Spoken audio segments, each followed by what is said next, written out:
بسم اللہ الرحمن الرحیم۔ السلام علیکم۔ سلطان محمود غزنوی رحمۃ اللہ علیہ کے مصاحبین نے انہیں یہ شکایت لگائی کہ بادشاہ سلامت ایاز کی ایک الماری ہے، یہ اس الماری کو تالا لگا کر رکھتا ہے، وہ روزانہ اس الماری کو کھول کر دیکھتا ہے اور کسی دوسرے بندے کو دیکھنے نہیں دیتا۔ ہمارا خیال ہے کہ اس نے آپ کے خزانے کے قیمتی ہیرے اور موتی اس کے اندر چھپا کر رکھے ہوئے ہیں، آپ ذرا اس کی تلاشی لیجئے۔ جب بادشاہ کو یہ شکایت لگائی گئی تو بادشاہ سلامت نے اسی وقت ایاز کو بلوایا اور کہا، ایاز کیا تمہاری الماری ہے؟ اس نے کہا جی ہے۔ پوچھا کیا اسے تالا لگا کر رکھتے ہو؟ اس نے کہا جی ہاں۔ پوچھا کسی اور کو دیکھنے دیتے ہو؟ عرض کیا جی نہیں۔ پھر پوچھا کیا تم خود اسے روزانہ دیکھتے ہو؟ عرض کیا جی ہاں۔ پھر بادشاہ نے فرمایا کہ چابی لاؤ۔ ایاز نے چابی دے دی۔ بادشاہ نے کسی بندے کو بھیجا کہ جاؤ اس الماری میں جو کچھ موجود ہے وہ لا کر یہاں سب کے سامنے پیش کر دو۔ وہ حاسدین بڑے خوش ہوئے کہ دیکھو اب اس کی حقیقت کھل جائے گی۔ جب اس کی چوری کا سامان سامنے آئے گا تو بادشاہ ابھی اس کو یہاں سے دھکے دے کر نکال دے گا۔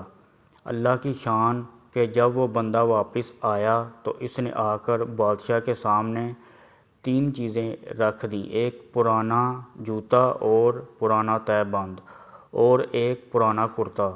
بادشاہ نے پوچھا اس میں کچھ اور نہیں تھا؟ اس نے کہا جی نہیں، یہی کچھ تھا۔ بادشاہ نے کہا ایاز اس میں تو کوئی ایسی قیمتی چیز نہیں ہے جسے تم نے تالے میں بند کر کے رکھو اور کسی دوسرے کو دیکھنے بھی نہ دو، اور کوئی ایسی چیز بھی نہیں کہ جسے تم روزانہ آ کر چیک کرو کہ ٹھیک ہے یا نہیں۔ اس نے کہا بادشاہ سلامت بات یہ ہے کہ میرے نزدیک یہ بہت قیمتی ہے۔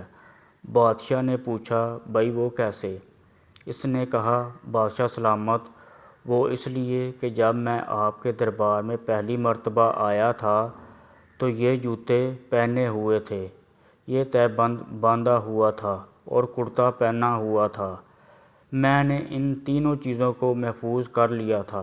اب میں روزانہ الماری کھول کر ان کو دیکھتا ہوں اور اپنے نفس کو سمجھاتا ہوں کہ ایاز تمہاری اوقات یہی تھی، تم اپنی اوقات نہ بھولنا۔ اب تمہیں جو کچھ ملا ہے یہ سب تمہاری بادشاہ کا تم پر احسان ہے، لہٰذا تم اپنے بادشاہ سلامت کا احسان سامنے رکھنا۔